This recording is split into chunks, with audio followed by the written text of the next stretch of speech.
আসসালামু আলাইকুম, কেমন আছেন সবাই? শুভ সকাল। আমি আসছি আমার খেজুর গাছের রস নামানোর জন্য। আমার একটাই গাছ মাত্র।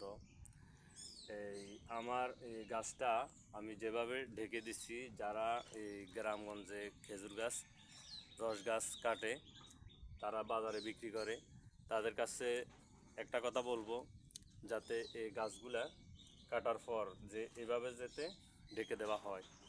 না হলে সারা রাত কিন্তু বাদুড়ে এই জায়গাগুলোর ভিতরে বাদুড়ে আমাদের এই সারা রাত রস খায় এবং পায়খানা করে এই জায়গাটা দূষিত করে।